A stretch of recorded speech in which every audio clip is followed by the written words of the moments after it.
today's soft skill workshop. Yes, recording is also working. That is good. Yeah, so this is a workshop series we organized as part of the Early Career Scientist Fora. So there's basically all the people, all the juniors of the LHC community from all 4 experiments. We organized this workshop series.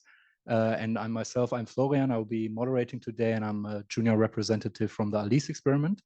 And yeah, I'm very happy to host this event with you guys today, because it's a very interesting topic by popular demand on the theme of job hunting in high energy particle physics, which I think is something very relevant to all of us.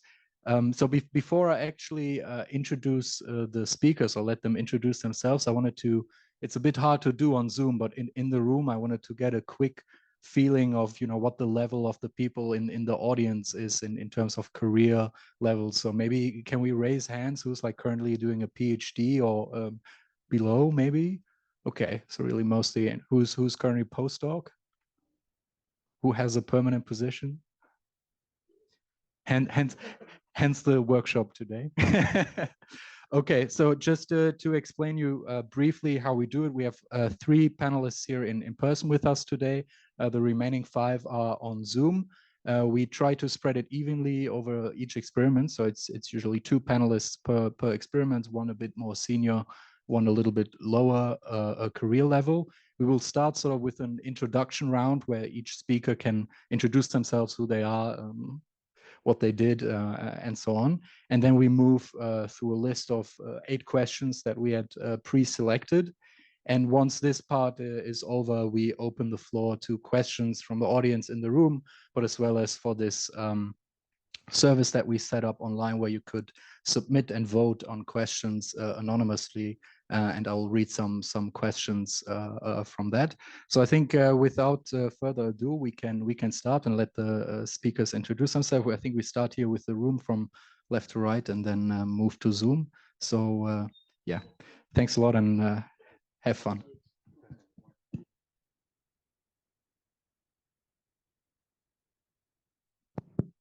Okay, so my name is Tejinder Virdee. I'm professor of physics at Imperial College. Been on CMS for about 30 years, and I first came to CERN about 50 years ago. I'm John Butterworth. I'm your second Londoner. I'm at University College London. I'm a professor of physics there. I'm on Atlas now. Before that, I was on the Zeus experiment at Daisy in Hamburg. I'm Mike Sass, so I'm a bit more junior than the 2 others here. I'm also glad to be here. So right now I'm a senior fellow here at CERN for 2 years. Before that, I did a 2-year postdoc at Yale, and I got my PhD in the Netherlands in Utrecht. And yeah, I work in Alice. So by now I'm 8 years in Alice. So I never switched. I was always Alice, and I'm still Alice. Yeah. Thanks a lot. So then we would move to Zoom. Maybe Miriam, can you start? Yeah, can you hear me okay? Yes, perfect. Thank you. Okay, great. So hi, I'm Miriam. I did my PhD in Spain, where I'm from, at the LHC, and then I did the first postdoc in Amsterdam, also LHC, and I'm now in Maastricht doing a second postdoc, still LHC. Yeah, thanks a lot, and thanks for joining. So next, maybe Adinda. If I pronounce something wrong, please correct me. Hi, yeah, I hope you can hear me all right. I'm Adinda. I'm originally from the Netherlands, but I've been going around Europe for a while. So I did my PhD in the UK, and then I did several postdocs. I'm now a researcher at LLO, which is a lab associated with École Polytechnique near Paris in France. And I've done my whole research career so far on CMS. I've been in CMS for more than 10 years by now, or approaching that in any case. So that's me, and I'm indeed also happy to be here and hope some of our advice will be helpful to you. Yeah, thanks a lot, Sneha. Hi, I'm Sneha. I'm a professor of physics at Oxford, where I've been for my whole career. I've been on CDF and Clio, and at the moment I'm a member of LHCb and BEST3. So I think something interesting perhaps for this meeting is that I turned down a permanent job about 10 years ago, and then had to maneuver all my choices to try and keep me in Oxford, which means I had to succeed in gaining fellowships and funding, and ensuring that when the post that I really wanted did open up, I was the clear front runner. So I hope I can provide some useful guidance as well. Yeah, very interesting. We're looking forward to your input. Then Laura. So good afternoon. I am Laura Fabbietti. I'm originally Italian from Bergamo, but I work at the Technical University of Munich since 25 years. I did my PhD in 2003, and until 2014, I worked in low energy hadron physics, meaning GSI experiment and at the Daphne accelerator in Frascati. And then I moved to the LHC around 2011, first building a detector and then becoming, first as an associate member of ALICE and then becoming full member in 2015. So in my career, I covered within hadron physics, low energy experiment and high energy experiment. But I spent my entire career in Munich. So I did PhD, then junior professor, associate professor, and now full professor in the same place. And maybe I'm gonna tell you how I managed to do that. Yeah, thanks a lot. And Paul? Hello, my name is Paul Jackson. I got my PhD in 2004 working on the Babar experiment at SLAC in California. And then I moved on to work on Atlas for my first postdoc, and I've worked sort of on and off on Atlas ever since. And in 2011, I moved to Australia, starting a new high energy physics group in University of Adelaide, where I still am currently. Also joined the Bell 2 experiment in 2014 to sort of carry on my love for flavor physics, which has been a passion since my PhD days. But I've been a member of Atlas now for 20 years. So I'm happy to share some of my experiences of working in different systems. So I got my undergraduate degree in the UK, worked in Canada, worked in the US, did a postdoc in Italy, spent time at CERN, and then obviously trying to manage working on 2 experiments in a far-flung place like Australia. So I'm happy to share some of those experiences with you. Yeah, thanks a lot, and thanks again for all the panelists that are here today. And to the audience, we tried to find a little bit an interesting mix. On the one hand, we would like to invite people and hear from people who had experience applying to jobs in the past. I mean, obviously they got into the positions that they are now somehow on their path, but also to give you the perspective from the other side. So from the people that are actually interviewing people who would like to start a position, maybe in their group, maybe at their university. So this was sort of the mix we were aiming for today. So let us maybe dive right in with the first question, which will be to Mike. And this is in this spirit of looking for jobs. How does one find new jobs? And the question is, what was for you the most effective way to look for new jobs or to look for a job? And was there maybe any instance in the past where your professional network helped you in finding that job? Yeah, this is a good question. I also hope that the more senior, because I'm interested to what the more senior people will also answer on this question, to be honest, because I see that the landscape of this question is sort of changing for me. I would answer, so I mean, if you do so I always kept in mind, like, what do I want to do and what do I want to become? I guess everyone does that. I always kept in mind, for example, the question, do I want to get permanent? And if I take on any other position, is this sort of moving in the direction of perhaps getting a permanent? Or is it more or less looking like a sort of a dead-end street? If it would be a dead-end street, would I still want this position? For example, I did my PhD in the Netherlands. My first postdoc was in the US. I thought, okay, if academia ends after that, 2-year living somewhere else will be a nice experience. So I'll just take it as that. Now, So how was exactly the first part of the question phrased? Because it is essentially, you know, what was the most effective way in which you were looking for jobs? Or maybe we can extend it. Were you looking for jobs? Yeah, exactly. Yeah, that's why I re-asked this phrasing of the question. So in a way, I never looked for jobs, if that makes sense. You are just in a collaboration. You hear where chances arise, and I've honestly never so far really applied to a job, in the sense that at the end of my master thesis, it went well, and my professor asked me to be a PhD for him, and I got also a few other offers. And this is also at the end of the PhD, I got a few offers for many different places for postdocs, and then that's how I got the position at Yale. I basically asked, like, look, if you have a position available, and then the PI offered me the position basically on the spot. So honestly, many things were not that difficult, but I think that's also connected to what I think on the title of today, like job hunting. At what point in your career should it be hunting if you want to become permanent?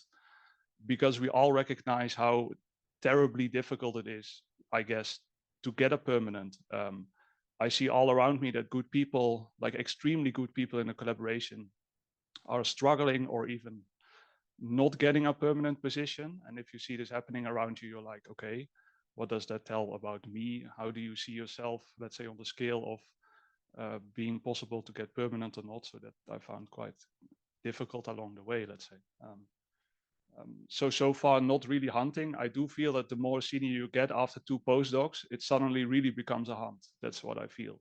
Very scarce positions, only a few, and then you have to hunt for them. And many people are doing the same, and they're all highly qualified. And then it becomes very difficult, I think.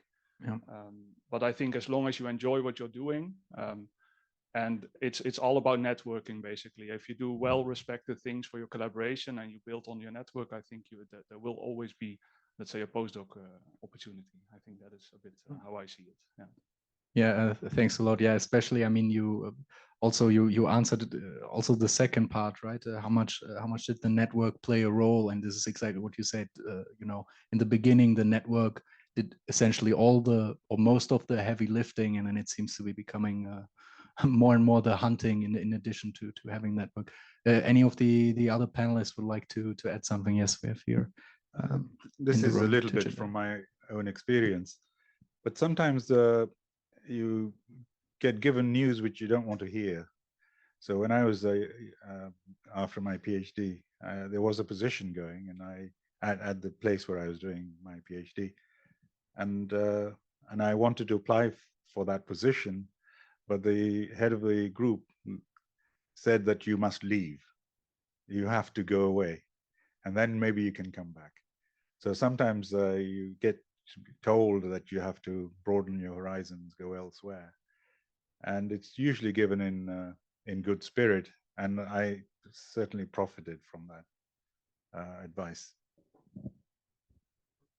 A very brief thing. I'm not the right person to advise, because I got my job in the mid-90s and I've been happy at UCL ever since. But I have seen things from the other side of the thing, and we'll come on to that later. But I think when you're at the stage when you're looking for certainly a more permanent position, but also to some extent postdocs, it's absolutely fine to have preferences that are not entirely driven by the science. So if you have a two-body problem, or you just have a preference for living in certain countries or cities, then you need to hunt. So then you can localize. So hunting in the sense of randomly sending things everywhere doesn't make sense. But if you know you want to be in London, for instance, or then hunting then for opportunities that come up, and focusing your network on places that you know you would like to be helps. Because also from the other side of the thing, wanting a postdoc who actually wants to be in London rather than be at CERN all the time and just paid by us is a real plus sometimes. It depends on what the postdoc has to do. But to show a commitment to being very likely to accept the job if offered, because believe me, it's not always that you don't always find the right person easily. It looks very different from the other side of the fence sometimes. So having a convincing story that you really want to work at a particular institution or in a particular country or city even can really help. And in that case, you really have to search, because you've narrowed your options down by picking that. But on the other side, then you can drive a search that way too. So I agree. Flexibility probably also plays a huge role, both in the location and so on. Since we were quite short with the introductions, I think we are quite well in time. So Miriam, you also want to answer that question, I guess. Yeah, I just wanted to emphasize, I totally agree with Mike that, yeah, definitely having a network really works. What I've been seeing now after lockdown, or, you know, some PhDs, whether it's because of lockdown, they couldn't travel to as many conferences as before, or funding issues, they don't have such a big network. But in my opinion, it never hurts to contact somebody from a group if you think this group would be a good suit for you. Nobody will think badly of you if you tell them, I like your group and I would like to hear from opportunities. I mean, I wouldn't recommend you do it out of the blue. You have to give a bit of background on yourself and what you have done and why you think you are interested, but it doesn't hurt to ask if you don't know enough people. That's my opinion. Yeah, thanks a lot. Maybe we stay with you for now, then for the next question, since we already got you talking. So this is a little bit of an advice question. So what advice would you give to choose the list of people that write you the reference letters? Because obviously they play a role. Maybe you can also comment of how big of a role they play in your opinion. And how would you tailor how would you tailor it depending on the job application? So do you ask different people for the reference letter depending on what you are applying to, something like this? Yeah, this is a good question. I have to preface my answer saying I've based it mostly on my experience, which is so far more on the asking for a reference letter than on the writing a reference letter. But anyhow, so for me, the advice I was given, and I think it was a good one, is one of your supervisors, PhD, master, postdoc, should write you one reference letter. That made sense. But if possible, say you have to give 3 reference letters for the position, maybe 1 supervisor and 2 experts would be a good combination. And then I would suggest you find a good balance between people that are, you know, they are well known. So if you know the people that have the position open, know these people, that always helps. But also they know you and what you have done. Because what I have seen from the hiring side is if several people ask the same person because this person holds an important position, at the end of the day, this person may be contacted to give their preference or to give a bit more detail.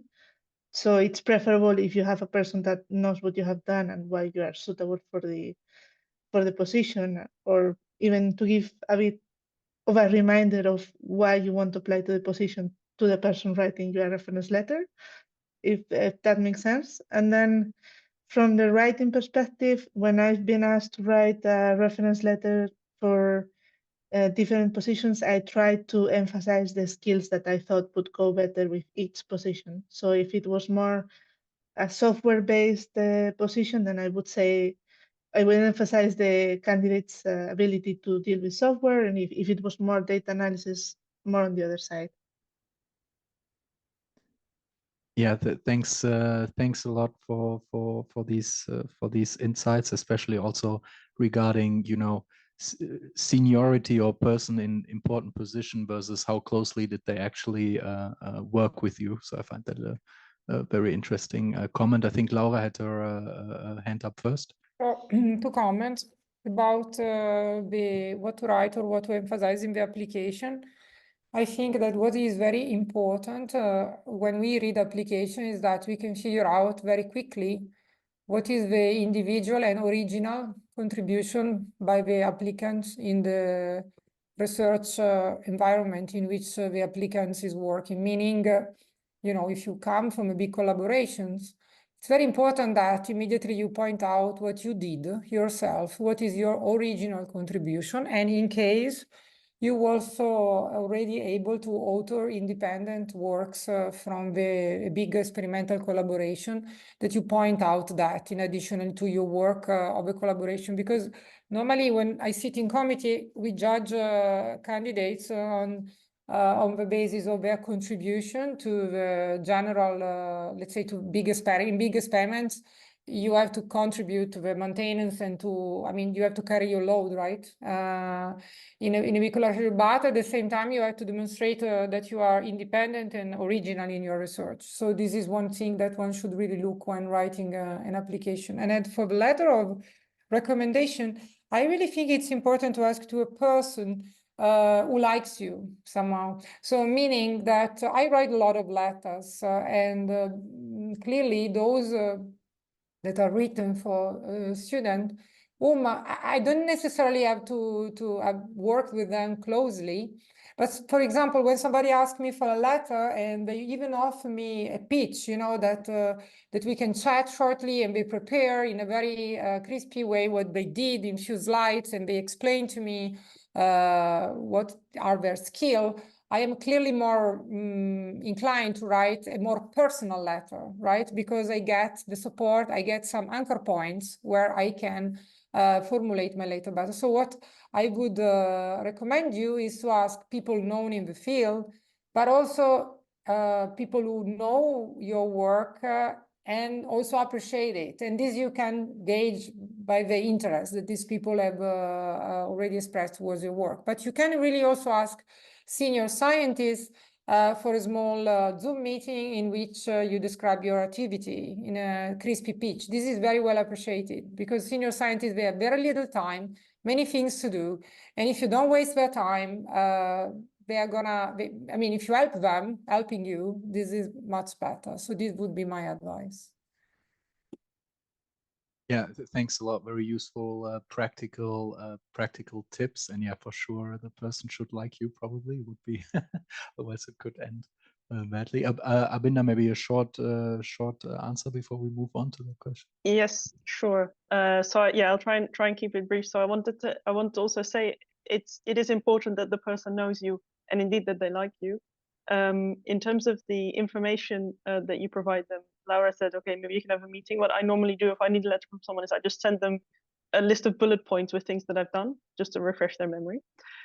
So that's another way to provide this same information, but I like the idea of a meeting as well. And then one other thing I wanted to say here, which we haven't really talked about so far, but it's possible if you ask someone for a letter and, for example, maybe you have misjudged the level that person is at. So for example, say if you're applying for a permanent position and the person you're asking for a letter has only just started as a junior professor, so they've only just got their first permanent position themselves, maybe it's not the right level for that job application. And they might say, I'm not comfortable doing that. And that is not a bad reflection on you, it's to help you.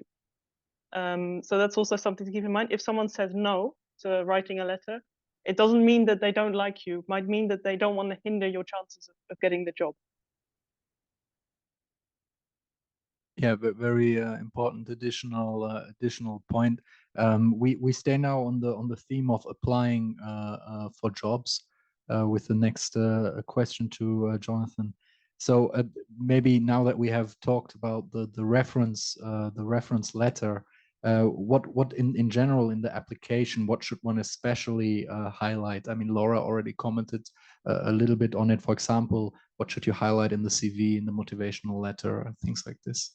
Yeah, so the easy answer is to say, well, it does depend to some extent on what you're applying for, but I think there are some general rules you can outline. So the first thing is to think very clearly, what are you writing that is about the past and what are you writing that is about the future? And in general, the CV is about what you've done, obviously, and the motivational letter can explain some of the CV, and that's a good thing to do, but it has to talk about the future. And this is especially if you're applying for a more permanent, a longer term position, because the institute there is investing in you for like 30 odd years or something. So they want to see your future ideas.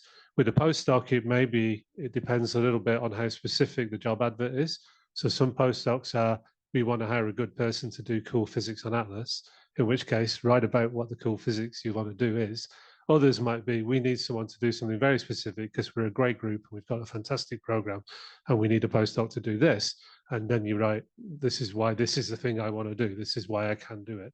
So it does depend on the nature of the advert and the level of the position. But a good general rule is to think, what's the balance, particularly in your letter, what's the balance between future and past? And is it right for this job? Okay. The other thing is the CV itself has two categories, if you like, of things on it. One thing is recognition, and the other is what did you actually do? So giving a talk at a big conference is recognition. Unless they heard the talk, they're not going to know whether it was a good talk or not. But the fact that you got asked to do it is recognition, right? Publications in themselves are at some level recognition, but they're also then in some way you have to explain what you did for that publication. Okay, maybe more relevant to that is a convenership or something in an experiment. Obviously, it helps to have had convenerships, particularly if you're going for a more senior position. The CV can say, I was convener of XYZ group on this experiment. That doesn't convey a lot of information. Okay, it's some level of recognition, but even the level of recognition isn't very clear. So you need to probably in the CV explain what that role meant. But somewhere, either in the CV or in the letter, you also need to say what you did with that role. So did you just tick a box and did you fill a box in an organogram, or did you do something when you were convener of this physics group? Did you change the way the group did physics, or what challenges did you meet while you were convener of that group? Did you change things, or was it working great and you just went on and you oversaw a whole bunch of papers? But bear in mind, am I putting this in there because it's recognition from the collaboration that I'm a great person, so they made me convener? But the second part is that, but what did I actually do with that convenership? And I personally, when I'm reading these, I always, you see lots of convenerships sometimes you see only one, but then you have someone who's done a load of convenerships and it's not clear what they did while they were convener. And other people did one convenership, but my goodness, they had an impact there. So think about those things. So there's not one rule for everything. As I say, it depends on the position, it depends on your career structure and what your strengths and weaknesses are. But those are things to bear in mind, I would say. They're the things I look for when I'm reading a CV and a letter.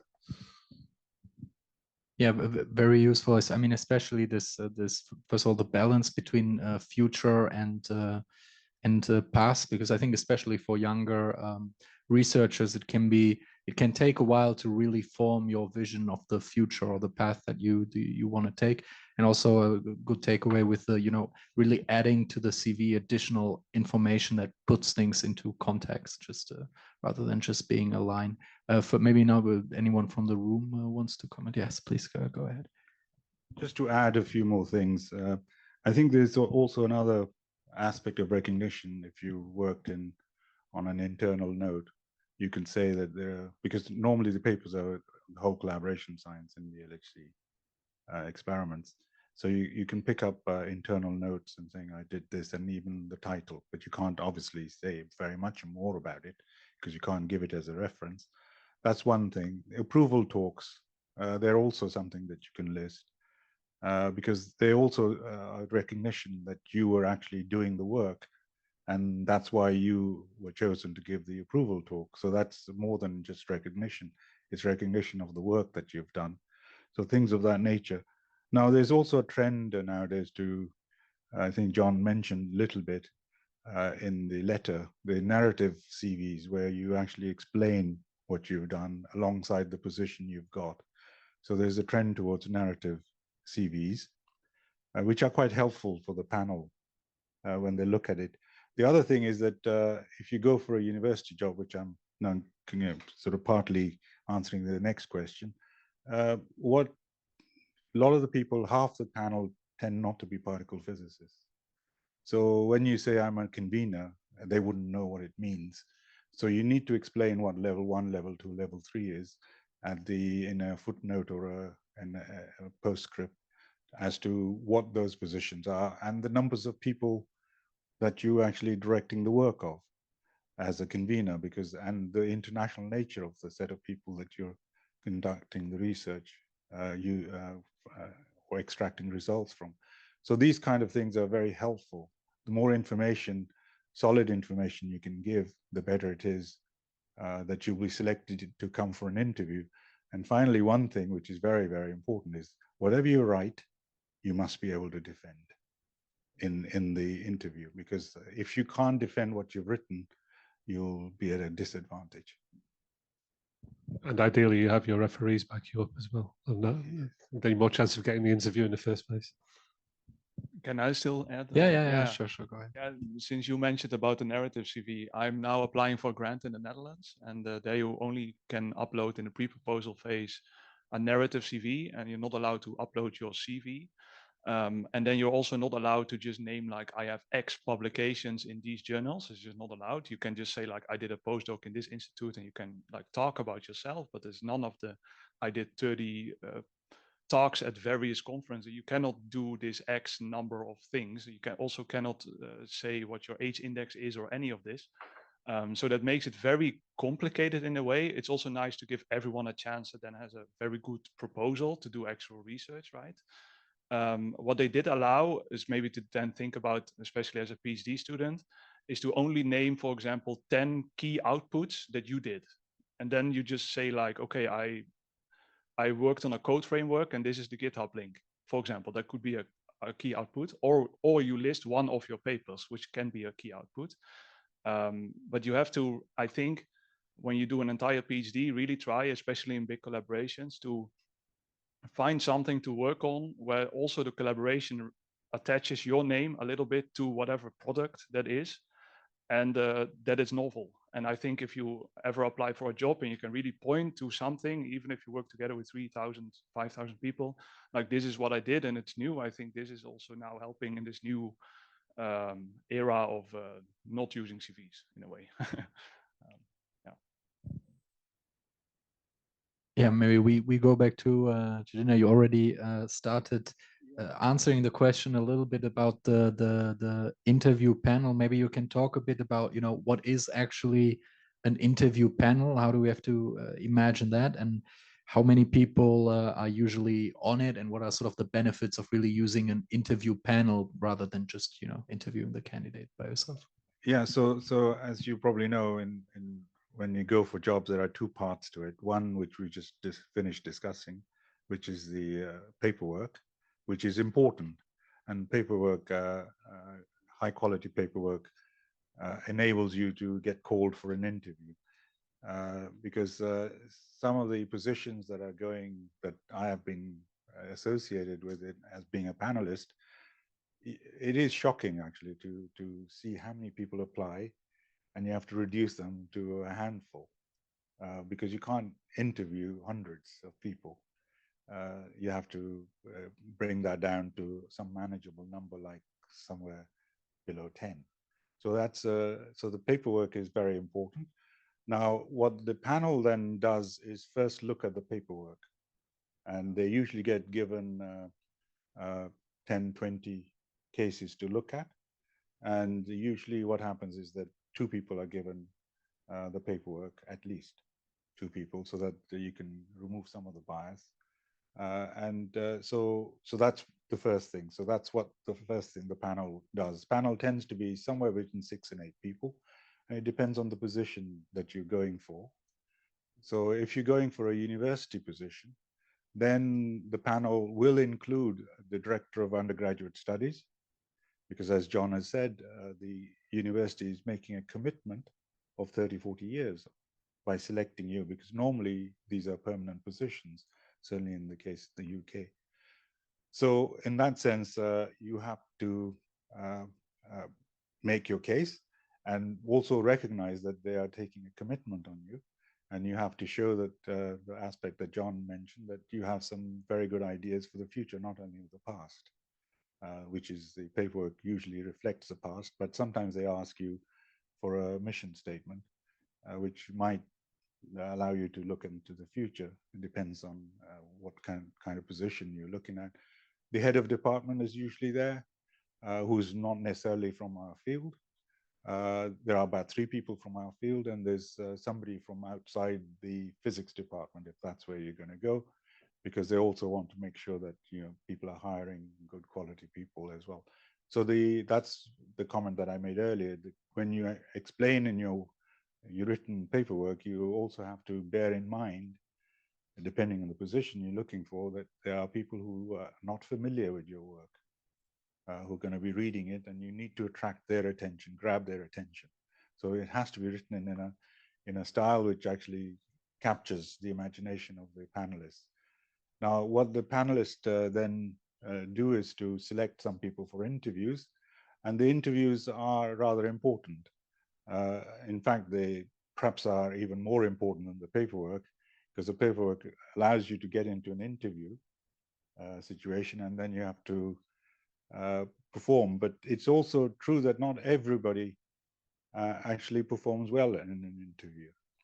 And this is where your reference letter writer, you may wish, if you feel that you're not going to perform well, at least your reference letter should indicate that this person does not interview well, and so that they can take that into account, because it is true that not everybody shines in an interview. Some people do, and there's a biased reaction then, and so it's something which you need to be aware of, and do some mock interviews as well. I think with some colleagues, and they can throw you some questions which are likely to be asked. Of course, it depends on the type of position you're looking for.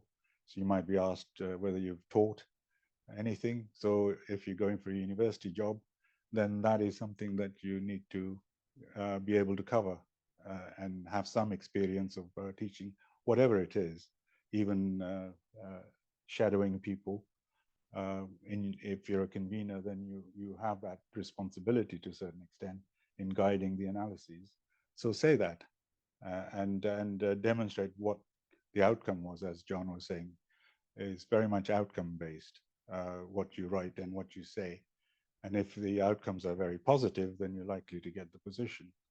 So there are these kind of things which you need to worry about. And the panel itself,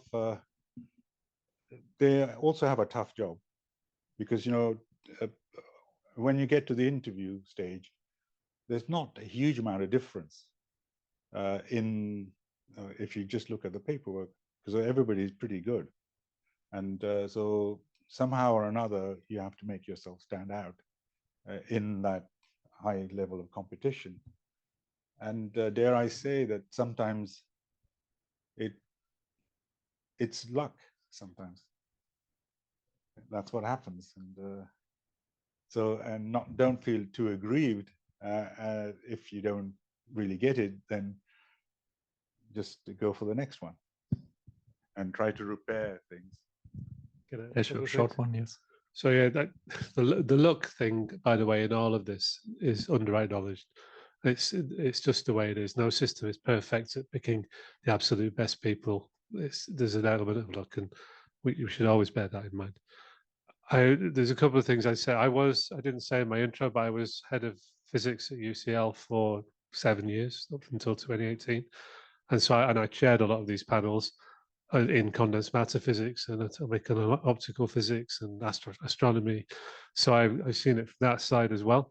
And the ideal panel, as far as I can see, and this is kind of what you should be thinking of as your ideal audience, if you like, when you do an interview, it should have enough people in there to hold you technically to account, but it should have so that if you're just a sales pitch, then they can check whether it's really whether there's any substance behind it. But to some extent, your paperwork probably shows that already. But that it's quite good to have people who are in adjacent fields. They're usually mostly physicists. You can think of yourself as talking to physicists, but not particle physicists, and certainly not collider particle physicists. And so and that's a good zone to be in. And and that's good for you to think of that as your audience. And just to add, Jim was talking mainly about interview panels at universities, which I absolutely agree with everything he said. There's also fellowship interview panels, which a lot of you will probably end up applying for senior, 5-year fellowships or CERN positions or something, where they're a stepping stone to a permanent position. And there, everyone in the room will probably be a scientist. They're not going to ask you about the undergraduate teaching and things. It's going to be very research focused. But nevertheless, there will be people not from your field, even for in the UK, an STFC Rutherford Fellowship, which is essentially nuclear physics, particle physics, and astronomy. there'll be neutrino physicists, there'll be dark matter hunters, there'll be astronomers, there'll be nuclear physicists in the room. And again, it's this matter of have the big picture and the exciting ideas there, and there'll be enough people in the room to keep you honest.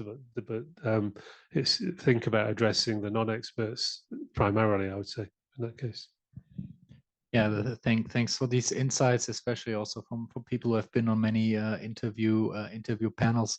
We want to turn it around now a little bit. We talked a lot about, you know, getting interviewed, applying for jobs, job hunting, you know, managing to secure that position. But now to turn it a little bit around with that question to Adinda on Zoom.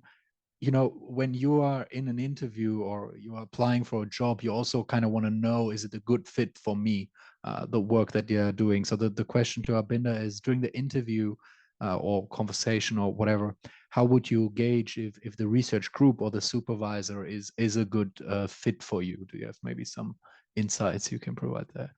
Yes, sure. So the first thing there I'd say is you probably want to start thinking about whether the group is a good fit for you even before the interview, right? So maybe you're applying to a lot of things, you see a position available, the topic sounds interesting, you send your application, and then you get the interview and you think, actually, I don't really know these people very well.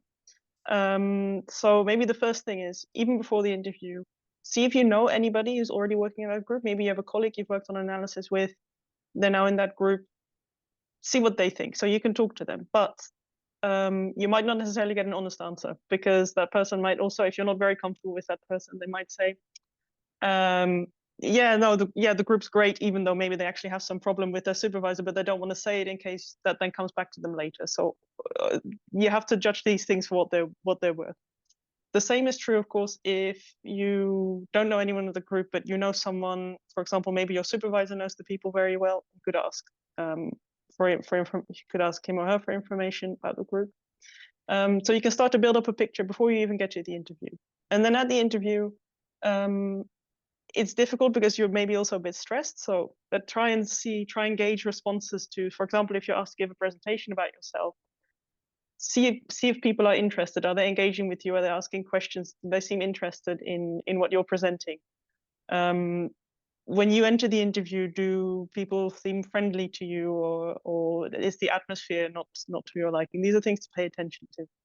And then maybe the most useful thing you can do is in these interviews, not all interviews, but often, certainly for postdoc interviews, you'll often be asked if you have any questions for the groups or for the people interviewing you. So usually the person who has the position open, and usually there will also be some other people. It's not necessarily a big panel in this case.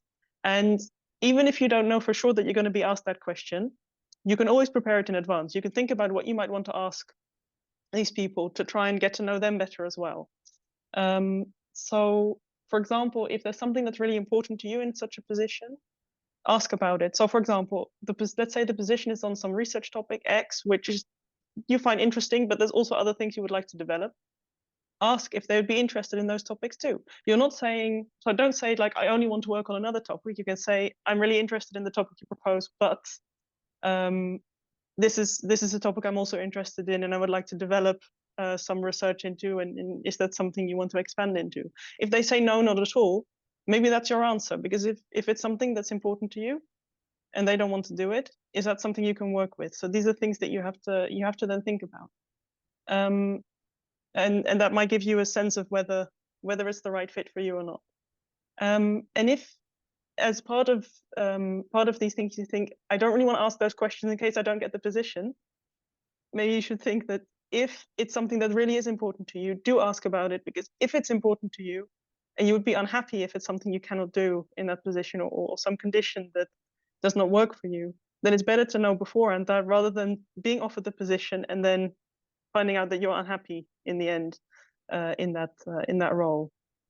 And then one more thing about this is that if you do feel during the interview that the fit might not be very good, initially I wouldn't worry too much about it, because of course you may not be offered the position at all. And then if you are offered it, you can, if you make the decision that for whatever reason, because you have a constraint and you want to be in that location and you really want to be in science, and you can get over the thing that's maybe negative for you, you can of course still take the position. But as long as you take the decision consciously. So not because you feel like you need to take the first position that you're offered, because it's not like that. There are always other opportunities, and so it's more important that you're happy than that you're doing what you think you should be doing, which is maybe picking the first position that you're offered because you're worried that you won't find another. So I think that's important to keep in as well. Of course, I know that's easy for me to say because I'm not in that position, but allow yourself to make that decision. I think it's important. Yeah, thank you, especially also on the last part, allowing yourself to to also express the things that one would like to work on and be honest to oneself, in these constraints, and to do what makes one happy. Maybe staying on the theme of being happy with the job you in the end have. I mean, there are many things to happiness in a job. One of them is the topic you work on, but there's also, salary, holidays, and things like this. So maybe with the next question to Sneha. So when you are sort of the interview is reaching sort of its end, or it's getting to a later stage where it's maybe the position is already offered or something like this, what is then the best approach to negotiate both your working conditions? So things like salary, your holiday expectations, research topics to be worked on, things like that. Maybe you could share your insights there. So I think the first thing to be is to be honest to yourself about what your next best alternative offer is. Now this could be another job, which that's quite a good strong position to be in, but it might be, okay, if I don't get if they can't give me X, Y, and Z here, then I'm actually going to go and look for a job in industry. And that's a perfectly acceptable thing as long as you're honest with yourself. The strongest position really is before you sign the contract. So I sometimes offer a postdoc position, and almost by return email, it's accepted. And I always feel, well, that person perhaps has done themselves a bit of a disservice in terms of what they might have wanted to try and get out of me first. It's really important. So I think when you go into a negotiation conversation, it's really important to try and go in with as much information or knowledge as you possibly can. You really have to understand where there is and where there isn't room for maneuver. So, for example, in a recent negotiation I had, there was room for maneuver on the salary, but there wasn't room for maneuver on the title. And having a kind of expectation of, there's no point asking for £50,000 extra. That's just a ridiculous number. It makes you look ridiculous. But if you understand what the salary scales are, and sometimes this information is available on websites, sometimes if you've got a friend in that institution, they can get some information for you, you can kind of understand, well, what looks like a negotiable change. You have to think about the person that you're negotiating with. Is it really that person you're negotiating with, or are they simply do they then have to go and negotiate with their head of department? And trying to pitch things in a way that work both for the person you're talking to, but the persons that they might have to go and talk to can be really useful as well. Sometimes they're going to say no to you, and sometimes they'll explain why that is, and then you sort of understand something that you didn't understand, and you have to kind of decide whether you're going to accept that or not. And sometimes I think it's really important to listen to what they say. So I have people coming in and they say, well, if I accept this postdoc, will you, can I apply for one of these big fellowships within your institute? And the answer is, well, I would be happy to support that, but I can't guarantee that for you because that's not my decision to make. And it's not a decision that we can make in the time between, right now, because we have to wait until next year. Or so I think, listen to what they say, because sometimes things also sound like a yes to you when actually they weren't a yes. And it's really important that you have an understanding of what you've agreed to so that you don't end up with disappointment a bit further down the line. And then I think the final thing I wanted to say is, yes, sometimes it can be really difficult to understand why they've said no to what you think is a really reasonable request. And if you do want to take the job anyway, then I think sometimes it can just be worth asking. And sometimes you get a very honest answer back, which is, you know, I would have to burn far too much of my own capital or political capital in order to do this. A lot of that has kind of come from like a finance point of view. Again, it's important to understand the employment law of the country, the rules and regulations that the person who's offering you the job is bound by. So if someone was to come to me and say, actually, I want 45 days holiday a year, I just can't, even if I thought that person deserves it, I just can't put that into their contract. And understanding those types of things, I think, is also really important. And basically using any networks that you have to get information beforehand is really important if you want that conversation to go well. Yeah, thanks a lot. Really great insights from that side to really, you know, really enter the discussion also well informed with the tools that are available to you, and then, you know, with that knowledge to enter sort of a reasonable discussion in reasonable ways. Very interesting. Thanks. So now we move a little bit further now to again, we are in an interview scenario, and of course, sadly, it can sometimes occur that an inappropriate question is asked during an interview, even though it shouldn't. So to Laura, maybe the question, if you could share your thoughts. So if such an inappropriate question is asked, such as, for example, plans about children or related matters, how should one respond to such a question in an interview? Because one maybe doesn't feel too confident and doesn't know how to reply. So I think that the best option is always to be very open and clear. So if there is something that makes you uncomfortable, you have to say it. So, and say, look, I would prefer not to answer this question because it's personal, because I didn't think about it, because I think it's not proper to ask me. I mean, I think it's not maybe such a good idea to be, let's say, to express a judgment on the question, because, you know, it's not very useful, but you can say that you don't want to answer. This is your right. And you should also exercise this right.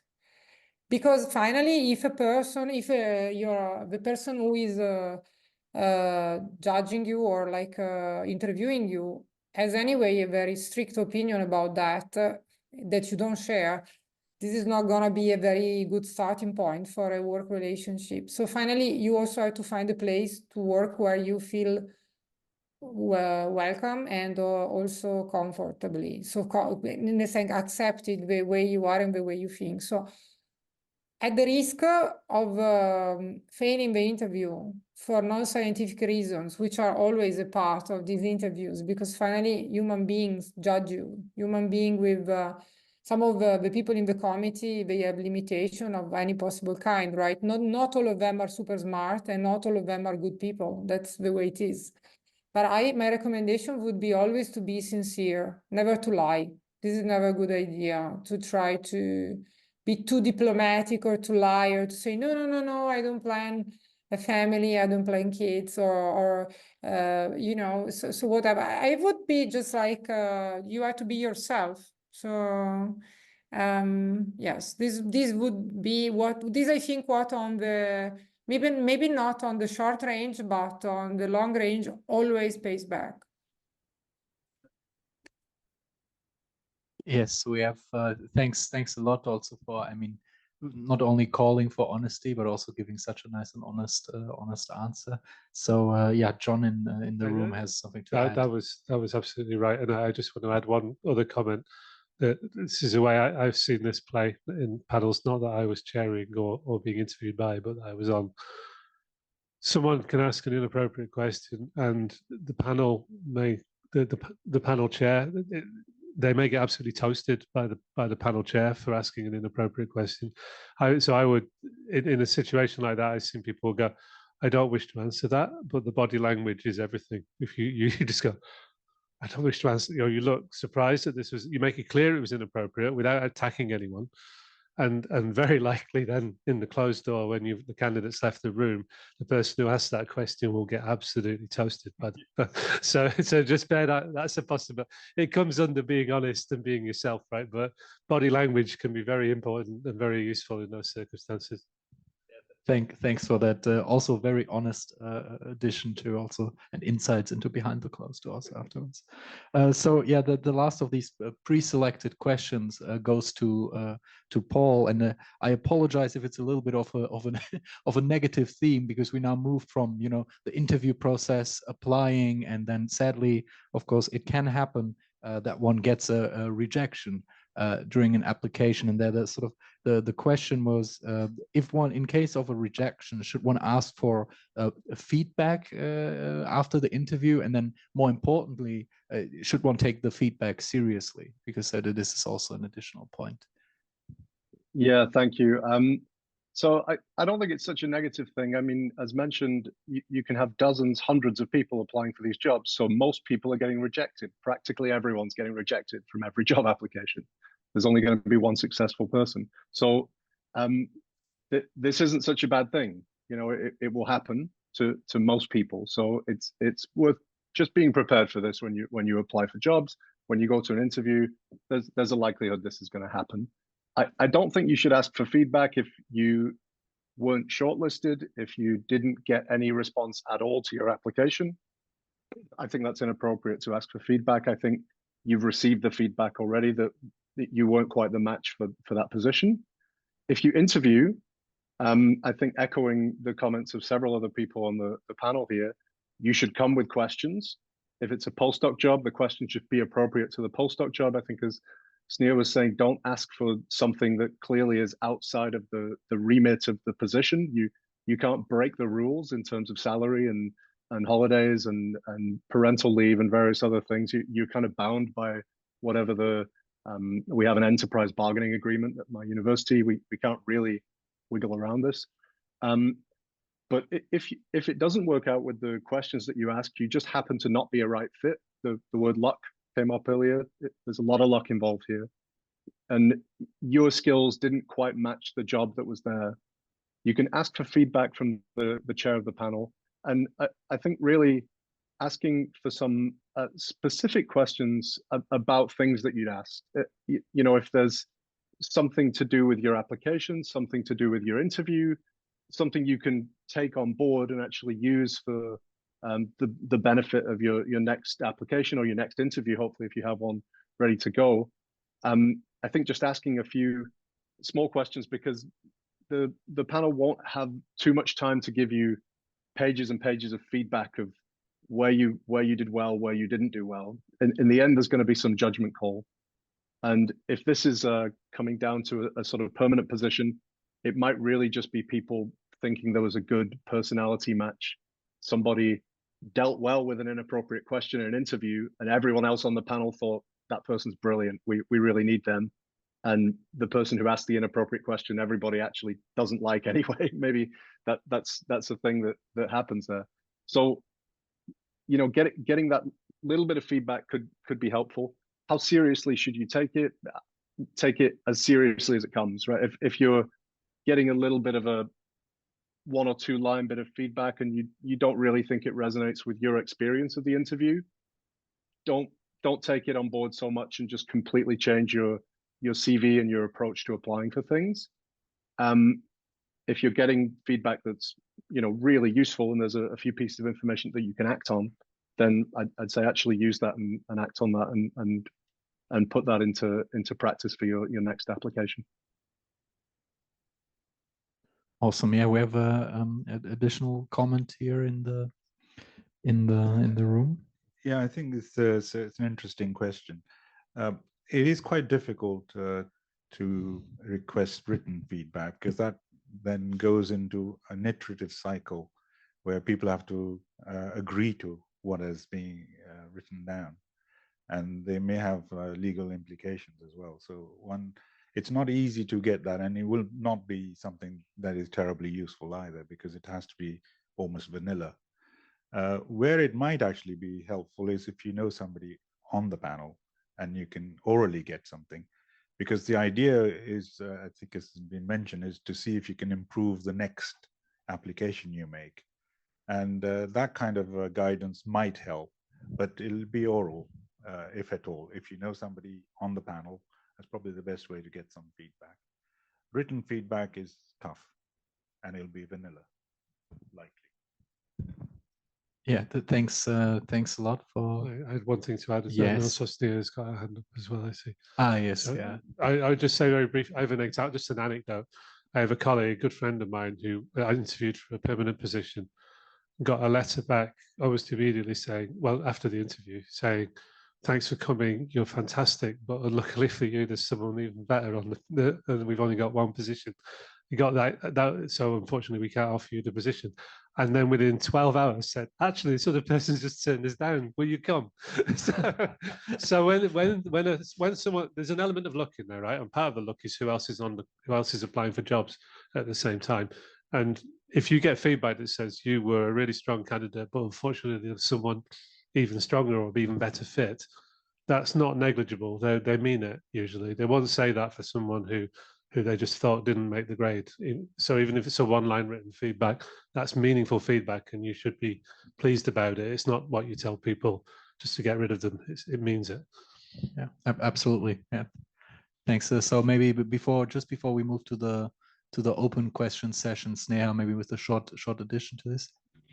I just wanted to maybe point out one question that you could ask in the feedback that could be quite useful is you can ask whether you can phrase it as, should I keep the same reference letter writers in the future? Because sometimes you can be an extremely strong candidate, but you've asked the wrong person who's sort of written you a slightly mediocre or meh reference. And that's one way of kind of finding out if that's happening. And that can be really useful for your next application.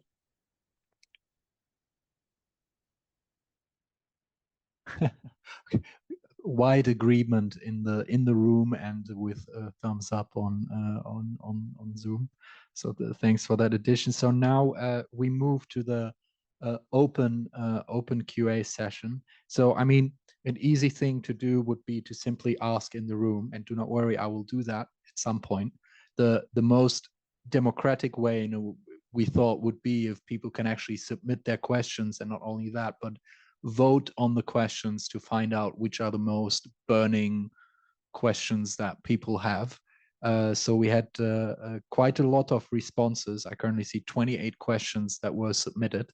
I think we have no chance of going through all of them, but thankfully people also voted on the questions. So I maybe start first with the most voted on question with 21 likes. Which is about if we could discuss red flags of a project or a team, and sort of, for example, some red flags that would lead to not allowing for a good work-life balance or things like that. I guess it goes into a little bit into the direction of what we discussed of finding a good fit, but now, in the sense of avoiding red flag sort of employers, I guess, if one can phrase it like this. So if somebody wants to, I won't address it to anybody specific. If you feel, you want to share an anecdote or want to share your experiences, please go ahead. Silence. It's a tough question. It's a really tough one. Really tough one. Try your best. And it really depends what kind of red flag you're looking. Oh, I see Paul's got his hand up. Let him go. Okay. Cheers, John. Thank you.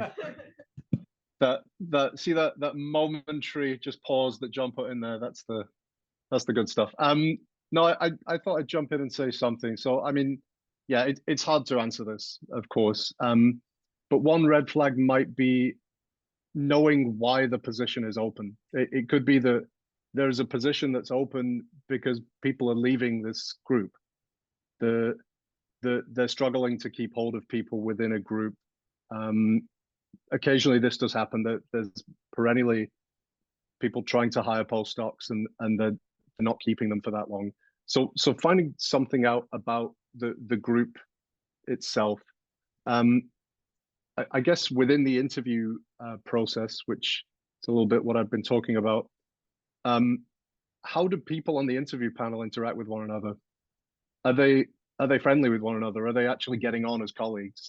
Can you pick anything up from how that process is going? Like how does that feel to you? Like if it feels uncomfortable talking with people in the interview, is that going to translate into your work environment? So just a couple of things to kick it off, and then others can jump in. Oh, now many more raised hands. Maybe who raised it first? I can't see well from the room. Miriam, I think, was first. I think so. Yeah, please go ahead and give your comments.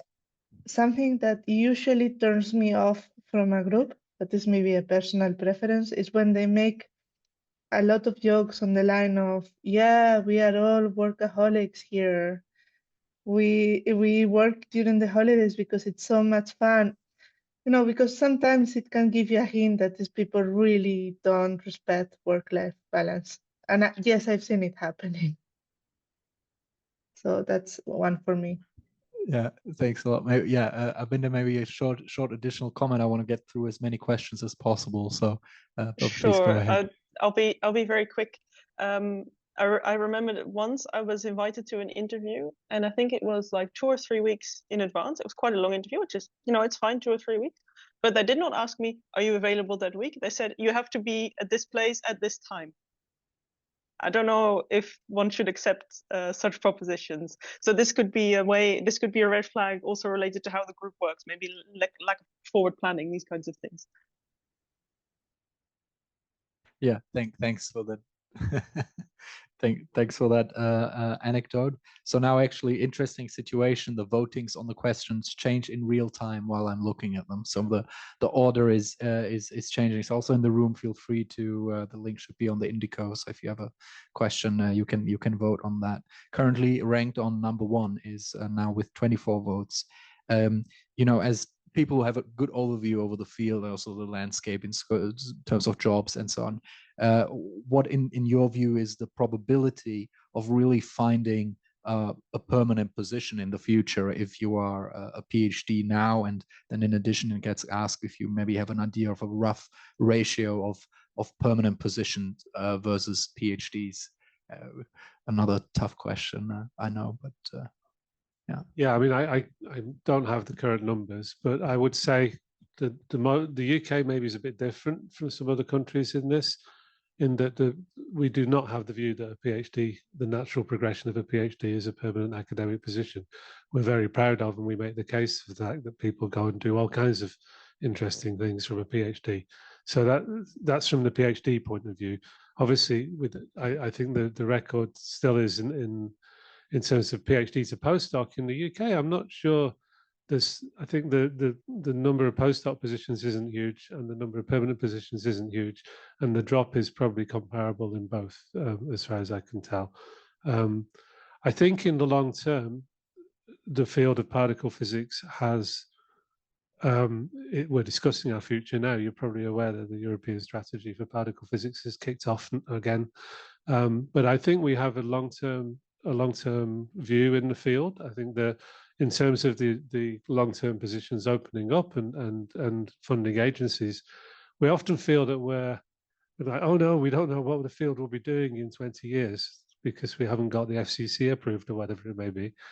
Most fields have no clue what they're doing in 20 years at all. They don't even have a proposal because it's not the way it works. And I think we should think more.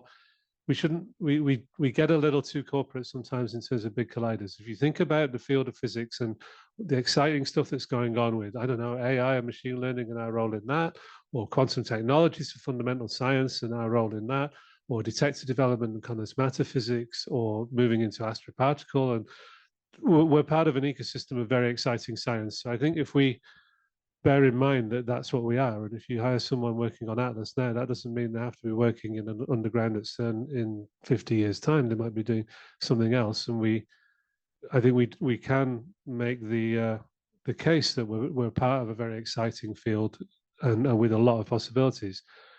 Universities, at least in the UK, are opening up positions on that basis, right? It's not that we're not going to hire any particle physicists because they don't have the next project approved. That's not the way they work at all.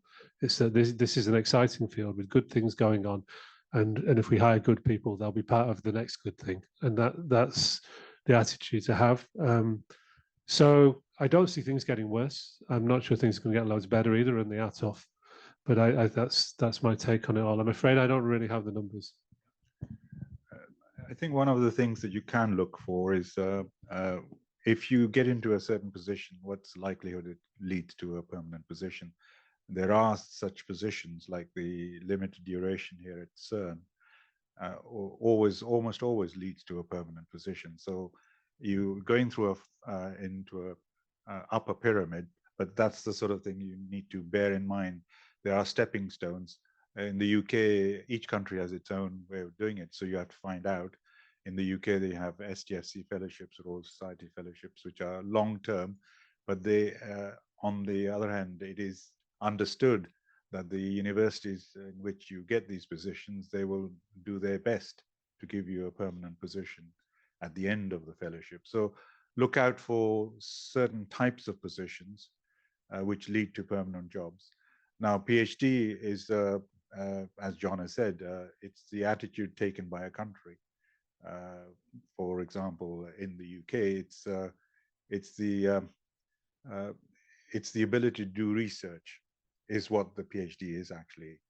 It's not necessarily to do fun, groundbreaking research. It's you learn how to do research, and then by asking questions, and that is applicable in many other disciplines apart from academia, as Jonas said.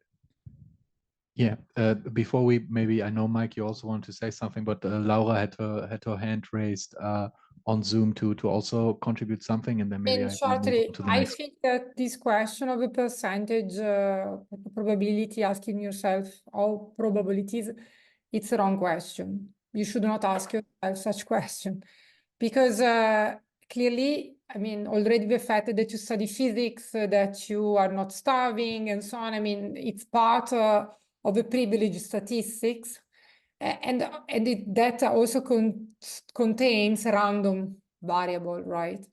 And finally, you have to decide for yourself if you want to stay in science as long as possible, to do science, as the colleague said, I mean, to be part of a scientific world. And starting to make probabilistic calculation and decide to do a PhD or a postdoc just on the basis of numbers, because it's more or less probable that you can have a permanent position, it's very risky, because the evolution of career not linear, depends very much on several, so you have to, in the end, see how your life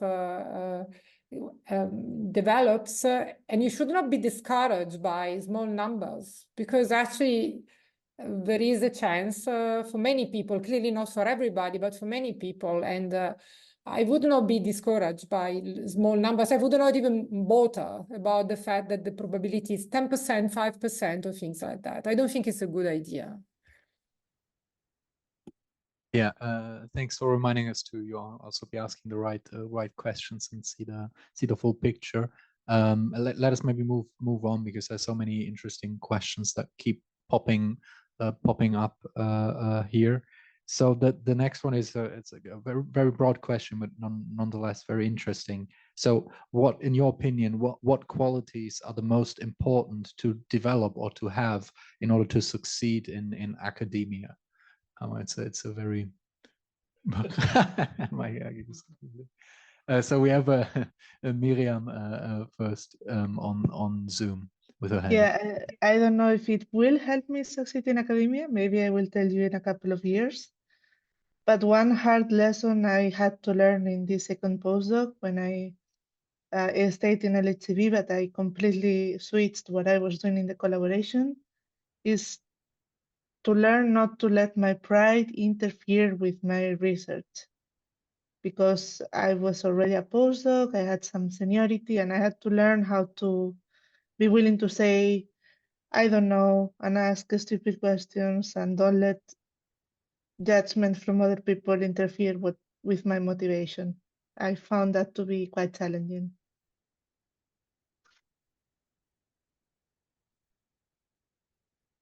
Thanks a lot. We give the microphone to John. I think I really like that answer. I think it works all the way through to being a senior professor as well.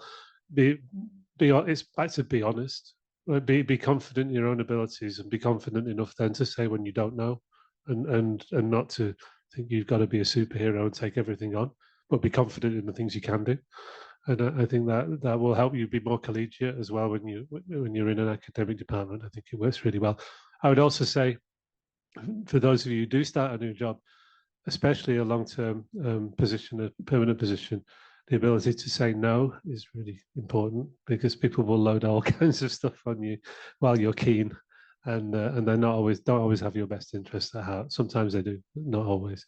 So learn to say no sometimes as well. Yeah, I also think it's interesting, you know, the honesty and being able to say no. Those were also themes that came up in all the previous answers, essentially, to the previous questions. So I think it makes sense that this is also an important quality overall. Maybe we do one from the room here, if somebody has a question, before I move on with Slido questions. Okay, wait, let me bring you a microphone. Hi, so my question is also on the Slido, but I can ask it here. So I was wondering how much you find that prestige matters in hiring positions, right? So how much does it matter about, you know, what institutions people do their PhD, postdoc, and so on at? Do you find that this really matters, or do you find that doesn't matter at all? I can't see him. It does and it doesn't. It matters in the reputation of the place you've been, matters, but that reputation is very specific to even the experiment sometimes. So it's not like, you know, whether it's Ivy League or whatever, what matters, or, you know, Oxbridge. It's whether is that group a good group, not whether that university is in the top 10 globally. Okay, but it matters. That matters mainly because that means people will know. They'll know that the references they get from that place are good, because that place is networked in the high quality institutions in the field, and that's fine. But that place might be, you know, nowhere in the global rankings or something, and it doesn't matter, because what matters is the group. Likewise, if somewhere's really high in the global rankings, but no one even knew they had a physics department, then that doesn't matter. That's not going to do well. Is that fair, Jim? Your supervisor. Yeah, your supervisor matters. Yeah. Yeah, because they can write a letter of reference for you, and I think that reputation is more important than the reputation of the institution. Although, as John says, people in reputable institutions tend to have more people of that nature. Yeah, it gets very granular, I guess, is the answer. The reputation matters, but it's much more granular than, say, at undergraduate level. Thanks a lot. We have on, I think it was first Sneha, but you put your hand back down. So is it all good? Okay. Then Adinda, please. Yes, maybe I agree with what was said, but maybe as a counterpoint. Certainly, if you're applying for jobs and you're staying within your experiment, which is not always going to be the case, but let's say you're applying for a postdoc within your experiment, even if you're in a group that's maybe not very well known, if you did good work and you're known in the collaboration, that's more important almost than the reputation of your group. So the way I see it is there are some groups that are maybe less strong, and even all those groups have good people. And conversely, some of the good groups also have people who are not very good. So also make sure that it's clear what you've done, and then don't worry too much about how your group is viewed overall, as long as your work was good. There is nodding and agreement in the room. So yeah, thanks a lot. We do one more from Slido now, and then maybe one in the audience. So while we were speaking, a new first question arose to the highest voted, now with 25 votes. My impression is that age can be a limiting factor in your career. How can one counterbalance that, and what experiences make a good CV? This is the question posted by Anonymous. So let us see who would like to answer that. Laura had her hand up first on Zoom. Please go ahead. Okay, so I can talk from the point of view of university applications. So now for tenure track positions, the maximal age that is considered in Germany, at least, is 37, 38. So 6-7 years ballpark after PhD. This is the upper limit with which you can assess a tenure track position. So just that you know about that. And when you apply for those positions, you are supposed to have some experience in teaching. It can even be, you know, seminar, summer school, but it's always a good idea to grasp any opportunity you have along your career to have some teaching activities. Nobody expects you to have given a full course if you were not a professor, also because it's not possible. But it's always a good thing if you, for example, were a lecturer at summer school or training events. And another thing which is very important is third party funding. Even if it is small amounts, it makes a huge difference whether you got a small grant or by yourself or not. For university position, sometimes it is even an exclusion criteria. Because at university, you need to be able to attract a lot of fundings. I think this is the case for all universities around the world. And if you can demonstrate that already in early stages, it's an advantage. But I would also, again, you should not be afraid of 2-3 years age difference, you know. So this is not the criterion upon which people are excluded or discriminated, but there are certain ranges, yeah, depending on which position you are applying to. So this is my experience. Thanks a lot, Laura. We have Sneha on Zoom, and then we maybe move to the next question afterwards. So it's obviously quite country dependent in terms of if there are or are not any age limits. I've certainly looked very, very strongly at you know, postdoc applications from people who are older than myself. I've applied for permanent posts into my 40s. And I think the key thing is, what's the experience and what's the trajectory of the career, and what essentially you know, is there a good reason why this person is now 40 and applying for a postdoc? Is it because actually they return to education at the age of 32 and actually they're doing great work and it's great? Is it that this person is actually capable of doing these specific tasks really well?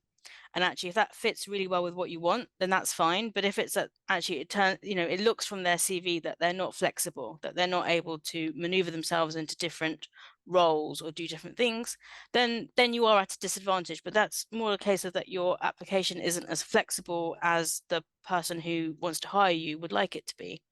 It's not necessarily about the age being the actual factor. Yeah. Yeah, thanks. And John, yeah, sure, add something. I know you want to move on, but there's one really important legal thing to say. In the UK, at least, you're not allowed to take age into account, and they will not. It can be years post PhD, excluding career breaks for parenthood and things. Those kind of criteria can be in, but it will be about years post PhD or years in research or something like that. So all the other stuff applies, but that's the way it's phrased. It will not be, at least in the UK, on how old are you. It will be how long is it since you did your PhD or started your PhD, or and that will exclude career breaks for parenthood and things as well. Yeah, good addition. I mean, it's obviously also a very country specific thing, depending on what the regulations in each country are. So I would propose we do one more question in the room, and then one more question on Slido, and then we are at the end of the event today. We're already running out of time. So yes, I was already the hand in the previous case.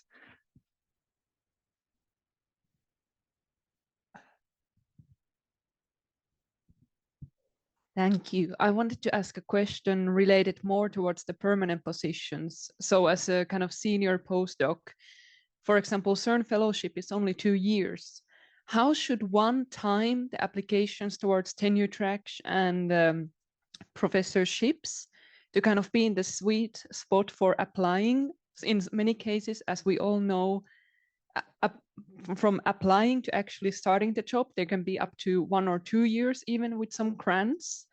How to choose the best kind of time to apply and how to choose which ones to apply. So there might be some positions that are spot on for your experience, and then some positions that are more or less spot on, but not perfect for you. How to kind of balance between applying early and applying the correct places, not to be only just writing applications throughout your whole, say, fellowship.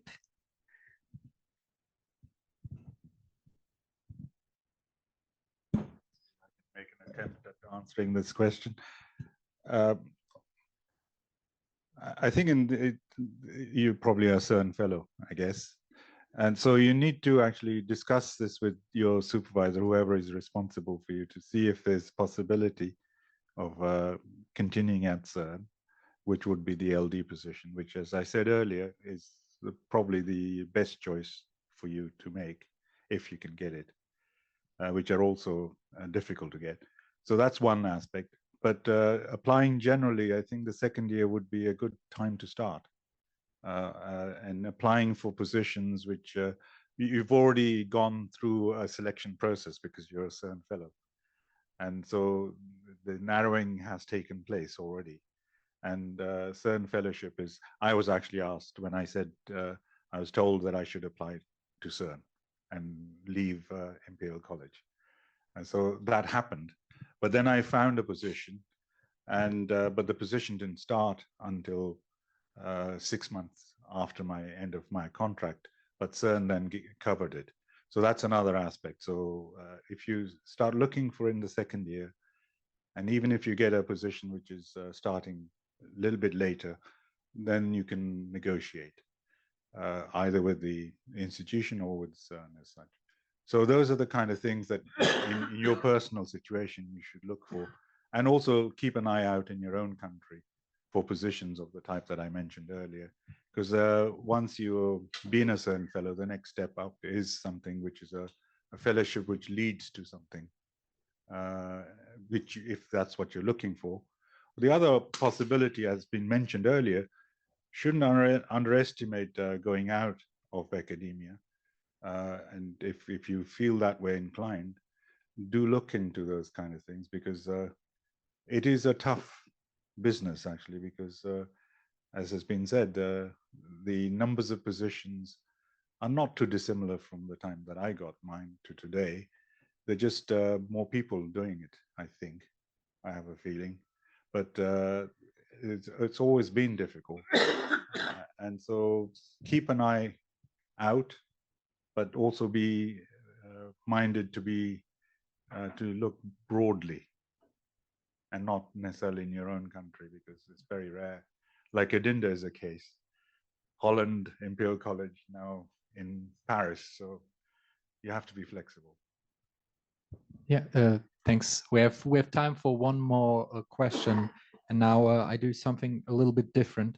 I read out 2 questions, and whoever answers can decide which one they want to answer. The reason I do this is that one question is very useful, and I think the other question is a lot of fun. So we do both. So first of all, so the first one is, what does the application process for postdoc position look like? And then in particular, I think it's more of a practical question. How do you find out about new jobs in the postdoc sort of level? And where are other resources that one can sort of find for the job hunting process? And the other question is, are permanent positions actually interesting and fun to do? And then in brackets, came for research, but in the end we'll get 80% administrative things. So whoever wants to answer any of those, please feel free. I want to take this. I want to take the second one, partly because it also overlaps with something that I thought about when Jim was talking. They are fun to do if you handle it right and you're in the right place, which hopefully most of us are in the end. You have a lot of power and a lot of responsibility. Actually, a lot of power. What I mean by power is power over your choices, over what you do with your time. So I've been at UCL since 1995. Ridiculous. But I spent some of that time in Hamburg. I spent some of that time here. I've been a head of department. I've been a dean of research. I've taught umpteen courses. It doesn't feel like the same job the whole time. And so you can evolve the career in the job in the way you want to do it. And I think that's a real privilege. Once you have a permanent job that you're not continually applying for the next position. Of course, you are continually applying for grants as well, which is the other thing you do. But anyway, that would be my answer to that. Maybe not for everyone, but it's definitely for me. But the thing that I also increasingly we're appointing people into university now. We talked about leaving academia. It's actually much more permeable now. We've appointed people back from industry, and we've had academics with permanent jobs who've left to go to industry. And that's not a once and for all choice in the same way that it maybe was when I was a postdoc. I think certainly in our department, we've got people doing both of those things relatively regularly. So yeah, it's not an ivory tower, it's fun. Yeah, thanks a lot. And just for context, I'm born in 1995, so you're welcome. No worries. Okay, let's maybe take one more from Zoom. I don't know who raised it first, but then we close the session. Anyone has any clue who raised the hand first? It was Sneha. Okay, perfect. That makes a lot of sense. Go ahead. So I think I wanted to maybe echo what John said, but maybe from the other point in the spectrum where one, is quite new in a permanent job. Yes, it's absolutely fun.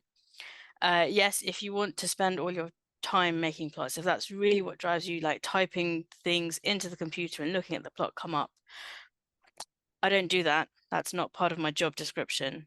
But I think I get to do far more research in many ways than I used to be able to do, as in I can touch many more topics within the same week than I used to be able to do.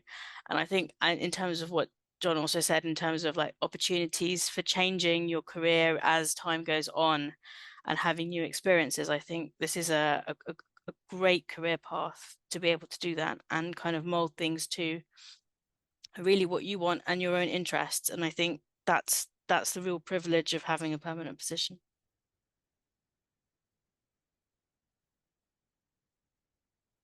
Thank you. Yes.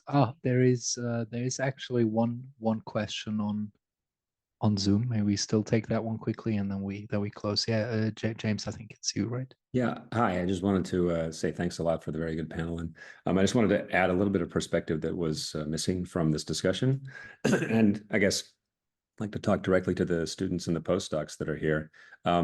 Most of you will leave the field against your will through no fault of your own. And I say this because I would like to save some people some psychological angst, because a lot of the advice that you'll get, and again, there's some very good practical things here that people have said, and I'm James, I'm a postdoc. I've been a postdoc for, 9 or 10 years. I've been on a lot of short lists, a lot of long lists. I was offered one permanent position in a place that turned out politically impossibly to live. And so as a result of that, I have, I tried to take a fairly physicist's approach to getting feedback and I disagree with the characterization earlier that it's a bad idea to ask for feedback. That's kind of absurd if you think about it, that you should not expect to get some constructive feedback for your application. And I thought I would, take a kind of physicist approach to it, an analytical approach, and get some feedback. And it turns out that, I might see some trends. And so most of it was oral, like you mentioned earlier, getting some good feedback, some trends of things that was missing from my application. And it turns out there are absolutely no trends whatsoever. And it turns out that there are basically, as far as I can tell, 3 criteria by which people get permanent positions in our field. And these are whim, cronyism, and chance. And there's really no other. And so there's nothing really that anyone can do. Like we talk about our field as if it's competitive. It's not competitive, because if a competition implies that there's some kind of rules and some kind of criteria by which you can achieve beyond somebody else. And there's just simply not true. Most of what I'm surprised that no one's mentioned in this entire event, the concept of survivorship bias, because you notice that on this panel, there's not a single person that failed and that left the field against their will for no reason whatsoever. I think it's fair to say that most of you are here in this field because you love the research and you want to do it permanently, long-term. And so if that's the case, then we need to stop pretending as a field that we're some kind of, benevolent machine for producing happy data scientists in industry. That's not true. Industry is not as fun as academia. And so, there is a solution to this, though. And, these enormous collaborations at the LHC, in fact, they have great power. Most people want to work with the collaborations, not the collaborators are not trying to find people to work for them, right? So there is a solution. If, for example, in their bylaws, ALICE, CMS, Atlas, and LHCb had some kind of bylaw that said, if any university that has something to do with our research has a new position available that could even reasonably go toward working on one of the big experiments of the LHC, they have to submit that to a literal anonymous lottery. That would do the trick, because after about 2 or 3 years as a postdoc, we're basically all equivalent. We can all do these jobs. And any of the kind, again, maybe you think that I'm wrong, but I've seen all of these things in practice. And most people that I've asked for advice, senior people, they sort of speak with conviction about how this is how you get a job in a field. And then afterwards, I can tell them, basically everything that we've heard here, I can find examples that contradict this based on every single piece of advice. There are people that have gotten jobs in our field that have 1 year as a postdoc with no convenership whatsoever, et cetera. All of these things are very, very specific to institution. And I think we could probably do ourselves a huge service if we would stop pretending that there's some kind of set of even reasonably objective criteria. So this is to the students. Most of you get ejected the field. It's not your fault. You did nothing wrong. Okay, thanks a lot for the critical and let's say thought-provoking and closing words. So thanks for the I can't leave it completely there. And there's another comment on Zoom as well. We did emphasize the element of luck, and I think that's why there's a lot of common ground with what was just said. There is a huge amount of luck. I think both Jin and I, the panel, did actually emphasize that. There's quite a high threshold for getting yourself in the zone where you can roll the dice. But then, frankly, he's right. You are rolling the dice at some level. No, I agree personally. I think it was also mentioned in many of the replies. But okay, maybe one, Miriam, and then we close. Yeah, I mean, true, survivor bias is something not to be ignored, but I wanted to point out, I failed. Right before I was asked to be part of this panel, I got rejected. I got 2 grants rejected, so I think it's a bit unfair to say that we don't know about these things.